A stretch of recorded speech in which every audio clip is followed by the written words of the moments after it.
Hello everyone, welcome to BrownBearAnimation. For details, you can check out the description of this video and BrownBearAnimation website.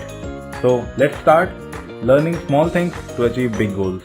There are many brushes in ZBrush. Sometimes beginner artists got caught up in the loop of thinking and using all these brushes in their projects, but they forgot about the fundamental and basic structure of the sculpt which they are making. Learning to use all these brushes effectively requires a little bit of experience and learning. With your small sculpt, you will eventually learn the process of using the effective brushes which you need at that particular sculpt. But for now, if you want to start as a beginner artist or learning what brushes should you use, so for that I have created a list of 6 to 7 category of brushes which you must or which you should use to get a better sculpt as a beginner artist. So here's my list of 6 to 7 brushes category which you guys can easily look at. So first one is move category, and in move category I have picked up move and move topological brush which are basically the same but have a slight difference. I will show you the difference with this example. I have sculpted this puffer fish, and if I look at these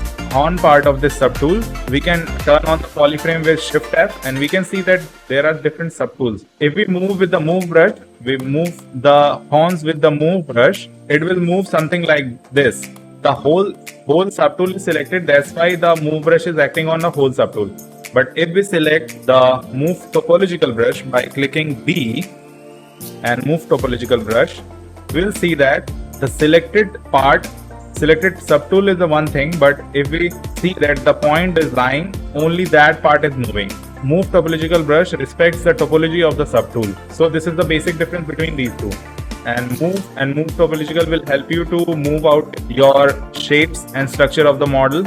And the next category is damp standard brush and standard brush, which basically helps you to create creases, folds, etc. in your models. We can click B, D for damp brushes, means D and H for this one, damp standard, and this will help you to create crease. It's very simple, but it's very useful in many cases. It will help you to crease like this, and with holding Alt you can crease like this. And same thing with standard brush, it will also help you to crease out, or if you want to make fold, then it will help you to make fold, something like this. So, and let's move on to the next category. Next one is clay builder brush. There are many brushes for building up the shapes onto your model, but for this time I have picked only one brush, which is clay builder brush, which will help you to add volumes wherever you need. This is also very important. Add values and remove values at the same time with holding Alt, and it will be acting like this. Then next one is the inflate brush. Inflate brush is, as its name is, it inflates the surface. You can see it's like this. This is the icon. It basically inflates the surface. If you want to create these kinds of puffs, you can use the inflate brush. In some cases, this brush will help you a lot. One case is the dynamesh correction, dynamesh hole correction. When you do dynamesh, there is a problem which occurs. Sometimes this brush will help you to correct that problem. I will make a separate video for that problem and how to solve that problem. For now, if you have any doubt or need a detailed video about any of these brushes, let me know in the comment section. And the next brush which I have picked out is the trim dynamic and edge polish brush. These brushes will help you to flatten out the surface. If you are creating any hard surface or something like that, these brushes will help you to flatten out the surface like this. This is the trim dynamic and edge polish brush, which is here. It will also help you to flatten out the surface. So the next brush is, I think this is one of the most used brush after move brush. This is smooth brush. If you hold shift on a keyboard, you can activate the smooth brush and it will help you to smooth out your model.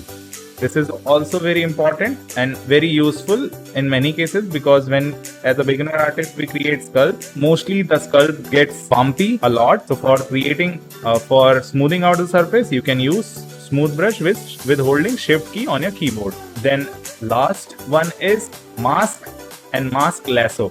Basically it's a mask brush. For activating the mask brush, you have to hold control on a keyboard and you can see your mask pen brush is selected. And if you want to change the mask pen brush to mask lasso, you just have to click on that icon and you can select this mask lasso. Both of these brushes only work when you hold control key, and by holding control you can create these kinds of masks. And if we control tap on the emptier of the canvas, mask will get reversed, and if we hold control and tap on the model, mask will get blurred, and if we control alt, then mask will get sharpened. And if we control and drag on the canvas, mask will get removed. And mask will help you to create some interesting shapes and forms if needed. Like in this case, I can just give you an example. It's like this. I have created the mask. Rest of the area will not move. Only this part will move. So if I want to create this kind of shape, I can easily create it. So in these types of cases, mask brush is always helpful.